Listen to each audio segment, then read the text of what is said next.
কাবার সাবেক ইমাম আদিল আল কালবানির কয়েকটি বিচ্যুতি নিয়ে অনলাইন বেশ সরগরম।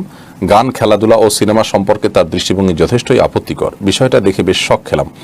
কাবার ইমাম হওয়ার গৌরব অর্জনকারী কারোর উপরেই যদি আস্থা রাখা না যায়, তাহলে কার উপর আস্থা রাখা যাবে? ভাই মহিউদ্দিন, প্রথম কথা হলো, দুনিয়ার কোনো মানুষের আমলের উপর আস্থা রাখার আসলে কোনো সুযোগ নেই। সেটা কাবার ইমাম হলেও নেই, অন্য কেউ হলেও নেই। আমরা যে কেউ যে কোনো মুহূর্তে আমাদের পদস্খলন হতে পারে। আল্লাহর কত প্রিয় বান্দা বলে সাধারণ মানুষের কাছে পরিচিত প্রতিষ্ঠিত মানুষ এমন কাজে নেমে গেছেন, এমন পথে নেমে গেছেন যা আসলে আল্লাহর প্রিয় বা পছন্দের কোনো পথ নয়।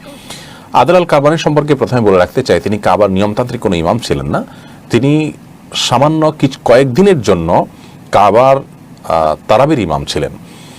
তো পরবর্তীতে তার ব্যাপারে বিভিন্ন নেতিবাচক সংবাদ একের পর এক চাউর হয়েছে। তিনি তার ব্যাপারে যেগুলো প্রশ্ন উঠে এসেছে, আমি আর সেগুলোকে পুনরাবৃত্তি করতে চাই না। সম্প্রতি একটি সিনেমায় তিনি অভিনয় করেছেন এবং সেখানে সেই সিনেমার যে অংশে তিনি অভিনয় করেছেন তার সামান্য কয়েক সেকেন্ডের একটা ক্লিপ আমি দেখেছি। সেখানে মিউজিক থেকে নিয়ে হারাম অনেক কিছুই আছে, সেখানে তিনি সম্পৃক্ত হয়েছেন। তো একজন আলেম হিসাবে এটা কারোর জন্যই শোভনীয় নয়। ইসলামের সৌন্দর্যের জায়গাটা এখানেই, আমরা কোনো ব্যক্তিকে নয়, কোরআন এবং হাদিসকে অনুসরণ করব। ব্যক্তি যদি বিচ্যুতির পথে চলে যায়, আমরা তার আদর্শকে গ্রহণ করব না, আমরা আদর্শ গ্রহণ করব কোরআন এবং হাদিস থেকে। আর এই শিক্ষাটা ইসলাম আমাদেরকে দিয়েছে। আর এর মাধ্যমে সবচেয়ে বড় শিক্ষার বিষয় যেটি, তা হলো যে আল্লাহ রাব্বুল আলামিন কাকে কখন বিচ্যুত করবেন সেটা একমাত্র আল্লাহ তাআলা ভালো জানেন। এই জন্য আমরা কেউই দিনের পথে আছি, আমি কোরআন হাদিস শিখেছি, আমি জানি, আমার আকীদা সহিহ, আমি বিশুদ্ধ পথে আছি, আমি ৫ ওয়াক্ত নামাজ পড়ি, আমি হাওয়াখালি চলি, অন্য অনেকে খারাপ, আমি ভালো, এটা নিয়ে গর্ব করার কোনো সুযোগ নেই। কারণ যেই কোনো মুহূর্তে পদস্খলন হতে পারে।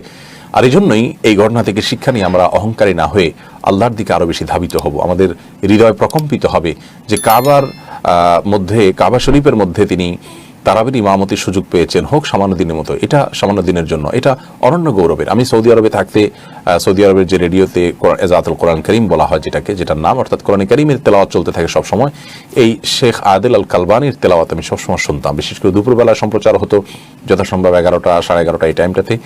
অসাধারণ তার তেলাওয়াতের মধ্যে আপনার সৌন্দর্য।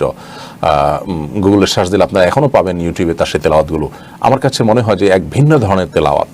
কিন্তু আল্লাহর বান্দা তিনি তার বয়সের এই পর্যায়ে এসে সিনেমাতে অভিনয় করার মতো কাজ করবেন, যেখানে মিউজিক্যাল ইনস্ট্রুমেন্ট সহ অনেক কিছু ব্যবহার করা হয়েছে। তারপরে তাস খেলানোর যে ছবি ভাইরাল হয়েছে, সেটাও বেশিরভাগ অভিজ্ঞরাই বলছেন যে সেটাও ঘটনা সত্য। কারণ সৌদি আরবেই এটা যথেষ্ট ভাইরাল হয়েছে এবং তার পক্ষ থেকে কোনো নেতিবাচক কিছু আসছে বলে আমার জানা নাই। যাই হোক, তো এই যে বিষয়গুলো, এইগুলো দ্বারা প্রমাণ হয় যে কোনো ব্যক্তিরই এক মুহূর্তের জন্য কোনো ভরসা নাই যে তিনি অনেক কিছু জেনেছেন, অনেক আমল করেছেন, সেজন্য তিনি জান্নাতে যাওয়া তো দূরের কথা, এটা নিয়ে কবরে যেতে পারবেন, সেই নিশ্চয়তা পর্যন্ত আমাদের নেই। অতএব আমাদের কোনো অহংকার করার সুযোগ নেই। আমরা বিনয়ী হব। এই কারণে এটা হলো ইসলামের সৌন্দর্য, যে আমরা বিনয়ী হব, আর কোনো ব্যক্তিকে নয়, আদর্শকে ফলো করব।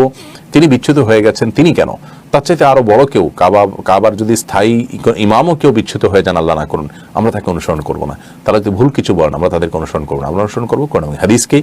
আমরা কাউকে ভালোবাসবো আল্লাহর জন্য এবং আমাদের ঘৃণাও হবে আল্লাহর জন্য। আমরা দোয়া করি তিনি সহ আমরা যারা ভুল এর পথে আছি বিভিন্ন দিক থেকে, আল্লাহ তাআলা আমাদের সবাইকে হেদায়েত দান করুন, সঠিকতার পথে ফিরে আসার তৌফিক দান করুন এবং সেই সাথে এই ঘটনা থেকে যে শিক্ষা, সেটি আমরা যেন অর্জন করতে পারি। আমাদের হৃদয় কাঁপা উচিত এই ঘটনার কারণে, যে আমাদের অবস্থা কোথায়, তাহলে আমাদের কি ভরসা থাকতে পারে। আমরা অনেকে অনেক পীর, অনেক বুজুর্গের উপরে ভরসা রাখি, এমন ভরসা রাখি এবং এমন এমন কথা বলি যা আসলে অবাস্তব এবং কোরআন হাদিসের আলোকে ভুল। সেই বিষয়টি আবারও প্রমাণ হয়েছে।